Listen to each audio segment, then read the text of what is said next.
Hello আমার ভাই বোনেরা, আপনারা কেমন আছেন? আশা করি আপনারা সবাই ভালো আছেন। কাজ শেষ করে এই যে রাত এখন 10টা 15 বাজে। আমি এখানে ফ্রিল্যান্সার হিসেবে একটা পত্রিকায় আছি।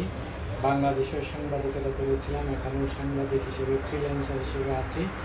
আমার আজকে কাজ শুরু হয়েছিল দুপুর 12টায়, কারণ আজকে এই মন্ট্রিয়াল শহরে বিগ ইভেন্ট ছিল, সেটা হলো কার শো, কার রেসিং। এটা ইভেন্টটা আমাকে কভার করতে হয়েছে, এই জন্য আজকে অনেকক্ষণ কাজ করতে হয়েছে। এখন বাসের জন্য অপেক্ষা করছি।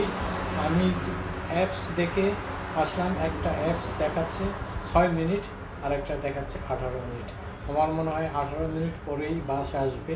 এই 18 মিনিট আমাকে বাসের জন্য এই যে বাসের এখানে ওয়েট করতে হবে। শীতের দিন হলে কী অবস্থা হবে আপনারা চিন্তা করেন।